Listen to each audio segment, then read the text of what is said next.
Você consegue influenciar seus filhos justamente porque dentro da personalidade é que ficam instaladas as nossas crenças. Crença é uma coisa na qual eu acredito.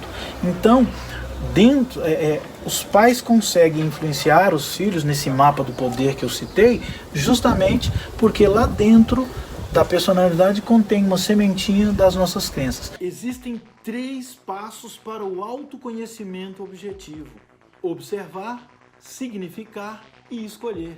E aqui neste podcast eu vou aclarar a sua visão da natureza humana, porque quando você foca na sua própria história de vida, as suas escolhas ficam objetivas, porque a grande verdade humana é a seguinte: as lutas do dia a dia passam, mas o autoconhecimento objetivo fica. Nós estamos aqui para dizer que você é muito bem-vindo, muito bem-vinda a essa parte 2 dessa conversa no quintal. E se você ainda não viu a parte 1 com esse mesmo tema, procure no nosso canal do YouTube ou na página do Facebook, que essa conversa começou lá. E é legal de ver. Se você já assistiu a primeira parte, então vamos logo para a segunda parte. Não, e é tão interessante que eu vejo que depois que eu fiz o curso manual, né, com você, como que eu estou conseguindo ter mais esse controle. Não é controlar elas, mas saber lidar com equilíbrio. Lidar com a outra. Porque você não pode tratá-las iguais. Você tem que se adaptar a ela para chegar no que você precisa. Como elas são diferentes, a abordagem sua é diferente. Tem que ser diferente. Aquela frase que as pessoas falam muito assim, de eu criei todos iguais. Não dá para você criar exatamente igual, tanto pelo tempo, pela tecnologia a característica, também, né? E a própria característica da pessoa. Então, a não ser que você coincida. Eu conheço famílias que têm aí 9 filhos, 7 filhos, e tem quase todos eles, 3, 4, mais da metade, tem uma determinada personalidade mais ou menos parecida. Aí é mais fácil para os pais lidarem. Sim. Mas isso, Doninha, eu digo todas as letras, isso é loteria da natureza. É uma matriz que existe lá e que lá a nível do nosso DNA acontece toda uma transformação e que faz com que a pessoa tenha um determinado resultado ou outro. Mas nem os pais e nem a própria pessoa escolhe isso. É inconsciente. Quando a natureza prepara a pessoa para nascer, ela tira a consciência da pessoa, porque quando você nasce, como eu disse, a gente não vê a gente nascendo, só Sim. vem depois que a gente vai acordando, 3, 4, 5 anos, é que a gente começa a ver, olha, eu sou uma pessoa. Você tem um dia que você começa a acordar um pouquinho, fica consciente alguns minutos hoje, aí você começa a ver flechas, quando daí a pouco você acorda. E aí você começa a ver, peraí, como que eu era? Qual foi a minha primeira lembrança da infância? Sim. Como que eu era? Como que isso me influenciou? E nessa moldura, nessa modelagem aí, como eu disse, do vaso, você vai formando-se em volta de você mesmo, da sua biologia, do seu acontecimento emocional também e das coisas que estão acontecendo aqui à sua volta. Isso tudo, Vani, é determinante para o resto da vida das pessoas. Então, a tendência da pessoa é de não mudar mais isso nunca na sua vida. Sim. Ela passeia por outras situações. Quando ela está solteira, quando ela está casada, quando ela está com medo, quando ela está cheia da grana, quando ela não está cheia da grana, quando ela está numa situação de apavorada, tudo bem, isso vão ser variações, mas dentro dessas variações, a personalidade da pessoa é uma só. Ela não muda, né? Ela não muda. Então, o ideal, né, seria a gente se conhecer para poder aprender a lidar com o outro. Aprender a lidar, aprender a ensinar. Com a gente mesmo, né? Exatamente. A gente vai vivendo e convivendo mais profundamente quando você conhece. E eu falo com você, Vaninha, isso também tem muito níveis. A personalidade, a pessoa vai... Às vezes você sabe que você tem um traço mais forte, mas aí você tem que determinar aqueles outros traços que estão ali à sua volta. Sim. Então, não é que você descobre a personalidade hoje, puf, acordei para a vida e está tudo bem. Nunca mais vou ter problema, ou nunca mais vou ter conflito com pessoas. Não, você vai ter o tempo todo. Só que a diferença é que você vai estar mais consciente. Sim. Então você vê você indo conversar com suas filhas, ver mais o detalhe, ó, com essa aqui eu tenho que pegar mais leve, eu tenho que tentar contornar desse jeito, porque se eu for daquele outro jeito não vai funcionar. Então você está mais sábia, você já sabe o que esperar, então você consegue contornar e levar uma situação melhor, e com isso o relacionamento fica mais macio, né? Sim. Você sabe levar mais. Por exemplo, você tem 2 filhas que eventualmente uma goste mais de tecnologia do que a outra. Você tem 3. Mas eu digo assim, as gêmeas, né? Referindo a gêmeas especificamente. Que às vezes uma gosta mais de um tipo de comida e a outra não. Às vezes uma tem uma tendência de sair mais e a outra não. Então você tem que respeitar. Sim. Aprender a respeitar isso faz parte do nosso desenvolvimento como pais e mães.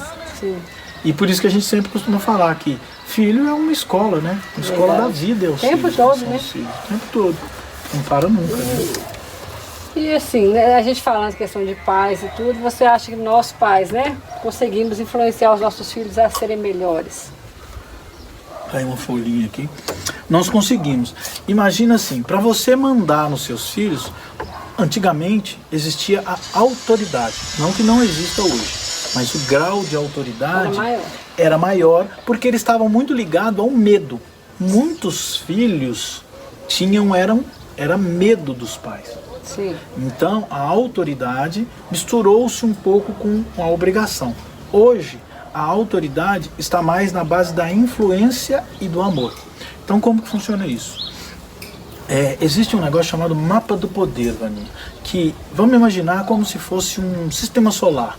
Existe o Sol e existem os planetas. Você é o Sol, como pai ou mãe, e os seus filhos são planetas. E à medida que os seus filhos vão se desenvolvendo, vão crescendo, é como se eles estivessem ficando mais longe, os planetas que estão mais longe. Esse planeta que está mais próximo de você consegue influenciá-lo mais. Hoje as criações estão mais indo para esse lado. Você tem que usar da sua influência para ver, será que você quer isso mesmo? Por exemplo, meu filho está na fase de escolher como que ele quer o cabelo dele cortado. Então antes ele ia nos lugares e cortava o cabelo como eu achava ou como a mãe dele achava melhor.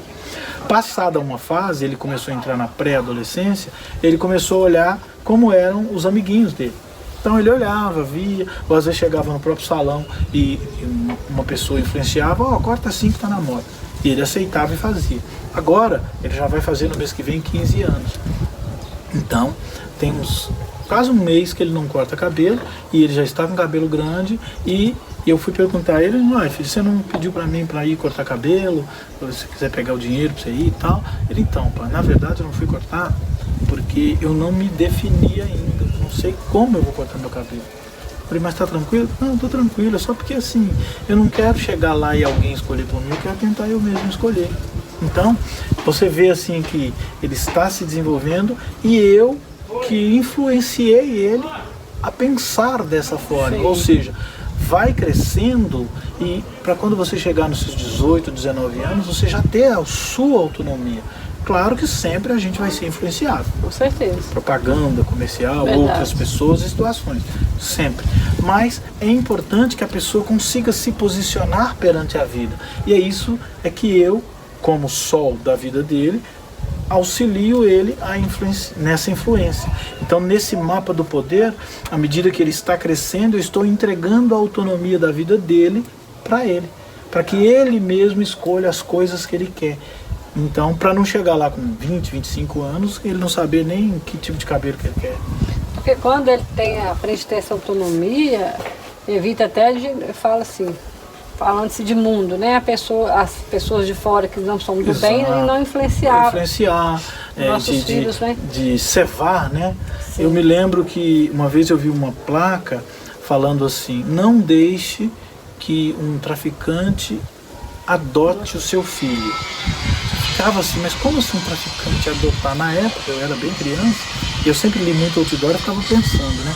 E eu ficava tentando entender, mas como assim? Se ele tem, se está falando que é o seu filho, mas é adote no sentido assim de influência, no sentido de cevar o seu filho ali para ser eventualmente uma pessoa dependente química, porque isso começa de uma forma assim muito leve e quando a pessoa vê já está dentro. Então, quando você consegue ter a maior influência na vida do seu filho desde pequeno, e você acompanha e está próximo, as chances de ele não ser adotado por uma pessoa externa, um traficante nesse exemplo, são muito maiores, porque você tem um poder de influência muito maior, porque você discute, você troca ideia. Então eu não cheguei, olha bem o detalhe, eu não cheguei no meu filho e falei, vai cortar o cabelo, que seu cabelo está grande. Não, eu dei a ele espaço para que ele decida o melhor momento. Sim. E para isso eu guio. Olha filho, você tem um tempo, eu acho que não dá para você chegar aí a 2 meses, 3 meses sem cortar. Tenta escolher. Se você não souber, você faz assim, vai com cautela, corta igual você cortava e aí vai pensando enquanto isso. Aí você vai descobrindo como que você quer o seu cabelo da próxima vez. Às vezes não vai ser dessa vez que você vai definir tudo dessa vez. Então é importante. Esse bate-papo, essa conversa acaba guiando eles. Sim. Para que se o cabelo estiver ficando, nesse exemplo, muito grande, porque deu 2 meses e adiante, ele corta. Enquanto isso ele pensa no próximo, porque o cabelo vai continuar crescendo e aí sim ele vai ter uma outra oportunidade de escolher. Então você administra, você influencia administrando melhor a situação. E não, vai lá, corta o cabelo, senão você tá um vagabundo. Sim. Porque aí nesse caso do exemplo aqui, se eu fizesse dessa forma, eu estaria piorando meu filho em 2 vezes. Primeiro que eu estou não deixando ele aprender a decidir e segundo que eu estou minimizando ele falando que ele é um vagabundo, coisa que ele não é. Sim. E aí a pessoa começa a se deteriorar mentalmente, já se vendo como eventualmente um vagabundo, porque eu estou com o cabelo grande, e aí se sente mal, e aí a tendência dele ir para um caminho errado é muito maior. Muito maior. Então, esse mapa do poder, essa influência, esse amor que está colocado hoje nesse relacionamento, ele é muito importante para os pais terem. E querendo ou não, nós pais somos assim, nós precisamos ser exemplo, né, para os nossos filhos. Nós precisamos ser exemplo, Aninha, e eu vou falar com você, nós que temos aí na faixa de 40 e alguma coisa, eu já estou com 50, eu vou falar com você, nós fomos criados, Aninha, com mão de ferro. Rigidez. Era assim, obedece e cala a boca. Pronto. E hoje, nem a gente quer e nem pode fazer isso. Tem que ter mais diálogo. Mais diálogo, mais troca, porque você está criando um ser humano e não um animal. Verdade. Entendeu? Então, é essa aí que é a grande importância nossa para poder entender e ajudar o nosso filho a se firmar na sua personalidade. Sim. Quanto mais ele conseguir se firmar e se conhecer dentro da sua personalidade, mais cedo ele vai ter autonomia, mais cedo ele vai desenvolver o seu respeito, mais cedo ele vai se desenvolver como pessoa, socialmente falando. Então ele vai estar mais equilibrado, porque o nosso equilíbrio, Vaninha, ele acontece dentro da nossa personalidade. Sim. É como se fosse eu costumo comparar a personalidade, a natureza dela, como se fosse uma xícara de café. Se eu pegar uma xícara, isso aqui é um copo, mas vamos fingir que é uma xícara, sim, e colocar café quente aqui, esse café está lá com, sei lá, 50 graus. Ele vai tender a esquentar a xícara, porque um passou para o outro, o café passou o seu calor para a xícara. E a xícara vai tender a ter contato com o ar e ela vai tender a esfriar à medida que a xícara e o café vão se esfriando. Então, o que está acontecendo nesse esfriamento? Ele não vai esfriar necessariamente, ele vai simplesmente, o café que está ali dentro vai trocar calor com o ambiente que está aqui fora. Se tiver um ambiente quente aqui fora, o café vai permanecer, a tendência é estabilizar. Sim. É ficar a mesma temperatura do café, ser a mesma temperatura que está aqui fora. Então se esse aqui fora for lá no Polo Norte e estiver quase congelando, esse café vai quase congelar, ou às vezes vai até congelar. Sim. Então não é que ele vai ter que esfriar necessariamente, vai haver uma troca. E nós, seres humanos, vivemos essa troca o tempo todo. Verdade. Então nós nascemos e vamos trocando com o ambiente as coisas. Sim. A tendência nossa de estar ali com essa estabilidade toda, né, Tânia? Deu uma parada, não sei se parou de gravar. Deixa eu dar uma olhada aí. Não parou de gravar, não. Não? Agora não. Isso, vamos continuar. Bom, fazendo a gravação aqui, é isso, né, Vaninha? Ele continua gravando, é porque apareceu um aviso ali, nós estamos gravando com o celular, que apareceu um aviso, mas continuemos aqui. Sim.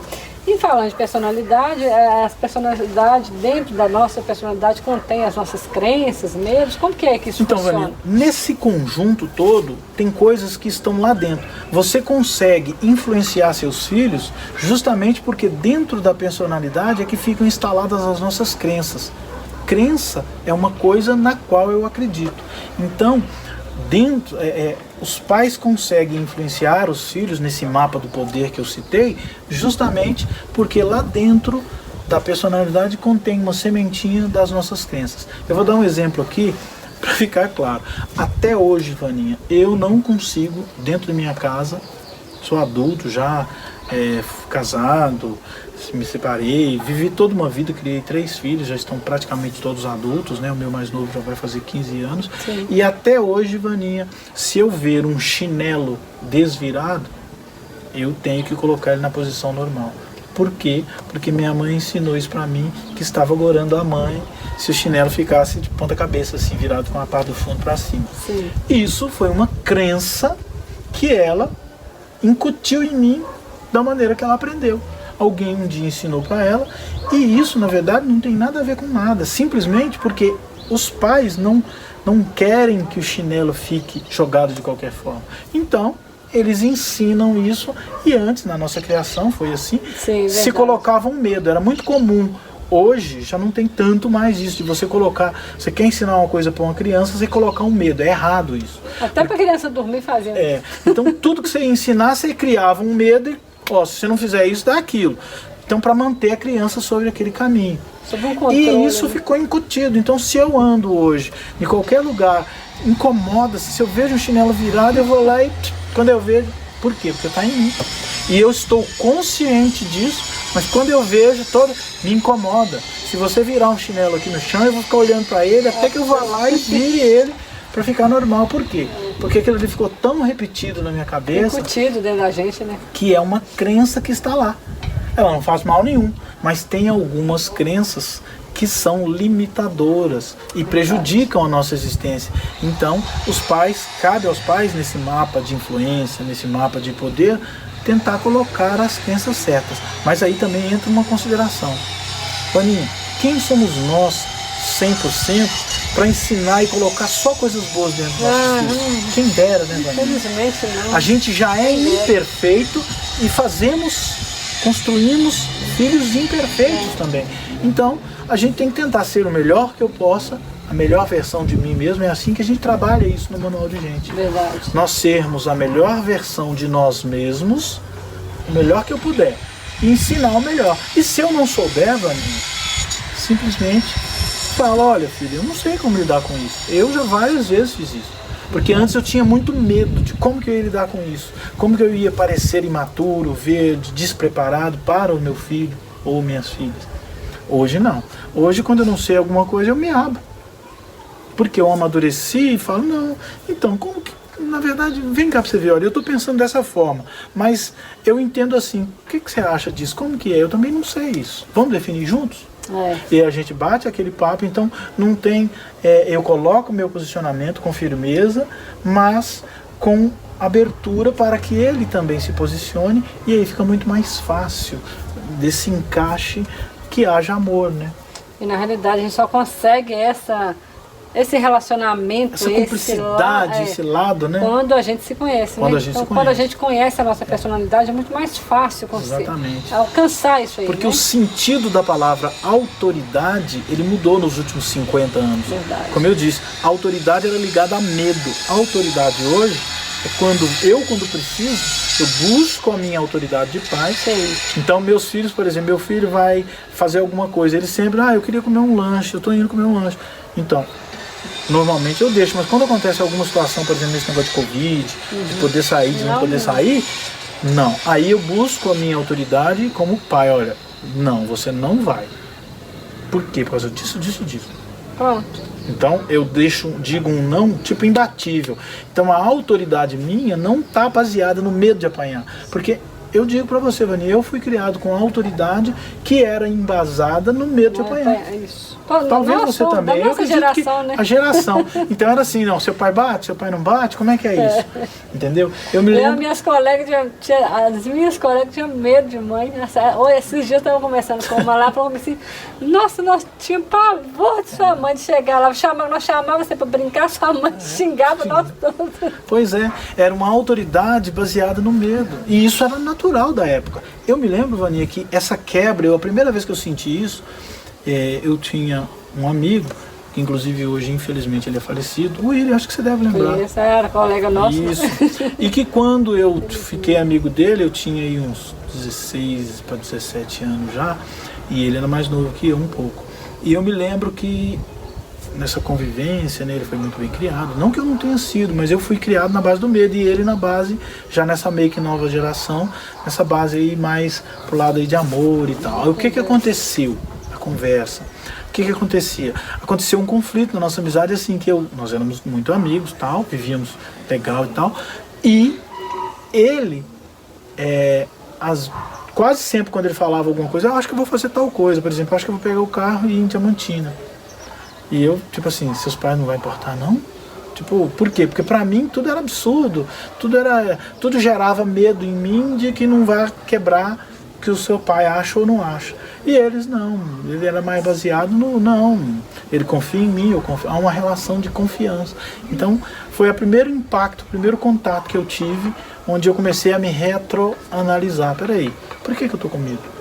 Meu pai não é um bicho? E aí eu já estava nessa jornada de autoconhecimento, de autoaprendizagem, porque meu pai não tinha essa cultura toda, mas era a maneira como ele foi criado. Sim. Então era na base do respeito empenhado. Não quer dizer que eles estavam errados, porque eles foram criados assim, dessa forma. Criaram a gente e assim. Aí é a evolução da humanidade em si, né, Vani? E aí nessa relação assim, que eu vejo, assim, antigamente isso acontecia muito, mas eu acho que ainda acontece muito ainda, a questão dos pais em relação à profissão dos filhos. Esse é um outro tabu, né? Um tabu da sociedade. Vou pedir um segundinho, nós voltamos aqui, vou apertar a câmera ali, porque está ficando tarde e nós vamos escurecendo com o tempo, só para clarear aqui, viu, Vaninha? Sim. Então, em relação ao lado profissional dos filhos, o que acontece é o seguinte, mais antigamente, ainda acontece isso hoje, os pais quase que obrigavam os filhos a seguir aqueles caminhos dele.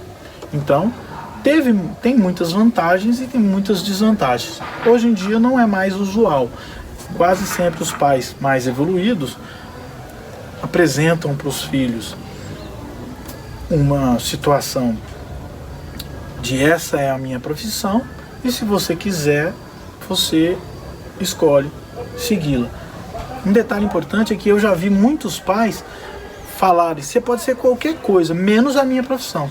Porque ele sofria tanto na profissão dele que ele, tipo assim, limitava o filho para aquela profissão. Também é um outro viés, um outro lado errado. Porque às vezes o filho pode gostar daquilo. Eu já vi advogados falando isso, médicos falando isso. Não, você pode ser qualquer outra coisa, menos médico. Porque, meu Deus, eu sofro como médico, eu não tenho horário e tal. Então assim, você vê que é uma pessoa que está machucada dentro da profissão e está passando isso para o filho. E isso, Vaninha, sempre terá dois lados. O lado bom, positivo, porque o filho eventualmente venha a herdar um dom, um desenvolvimento, um clientela, tudo que acontece ali, que o pai já, digamos, desenvolveu ali.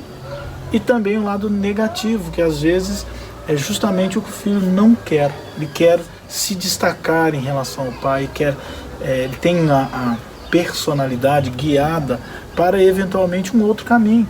Às vezes o pai tem uma personalidade mais de estudioso e aí se tornou um médico, um advogado, uma pessoa mais estudiosa e vive bem ali.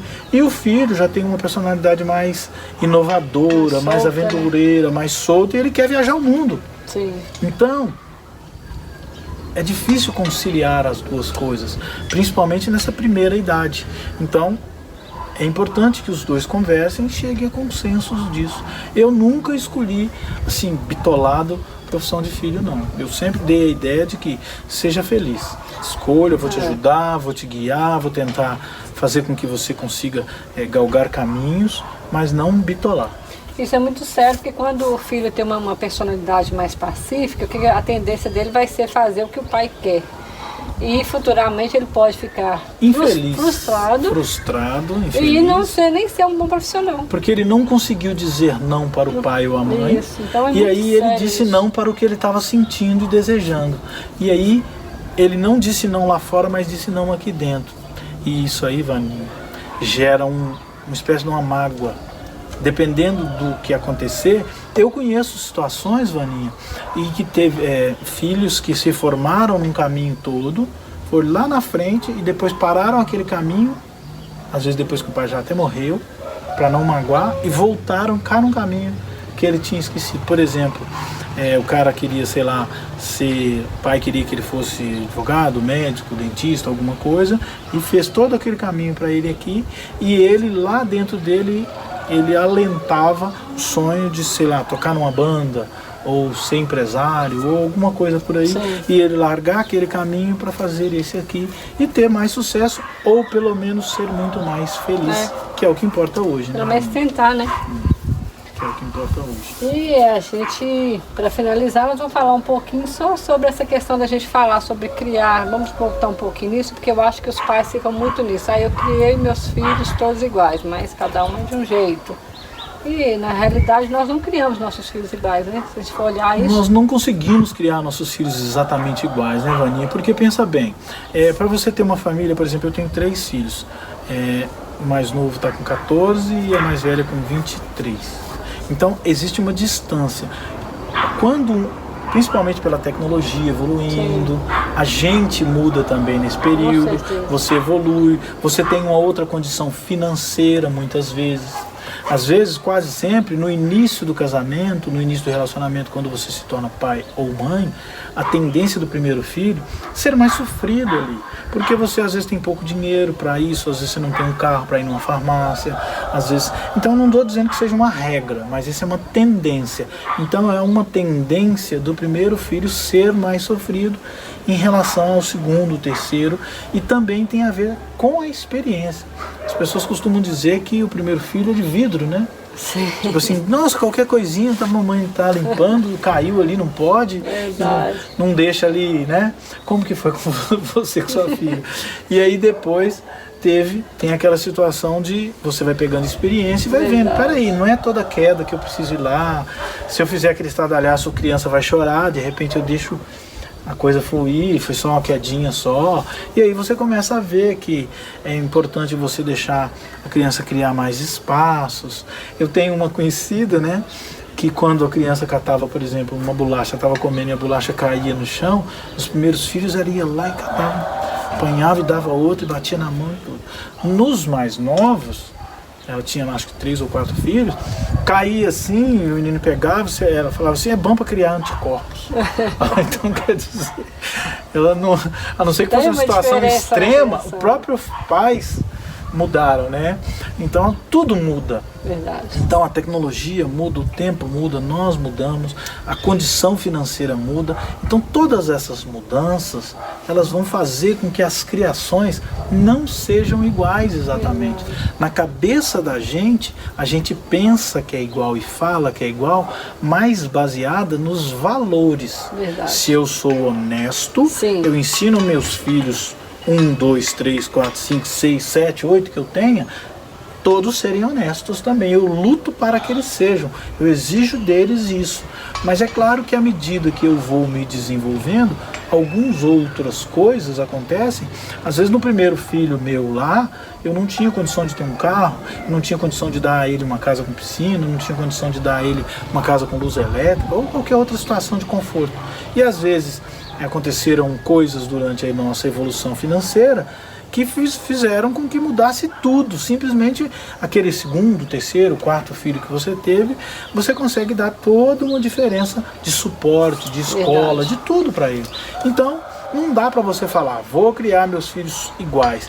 Além disso, Vaninha, tem tudo que nós já falamos, que é a própria personalidade da pessoa que é diferente. Então nesse conjunto aí, a única maneira de você, que eu vejo, de você ter alguma vantagem e saber conduzir com um pouco de firmeza, sendo você mesmo, e dar certo, é você desenvolvendo o seu autoconhecimento, a sua própria pessoa, para que você seja franco, seja aberto, feliz, para conviver ali, sabendo que você pode sim se abrir com seu filho, conversar com ele, falar dos seus medos, não todos os medos.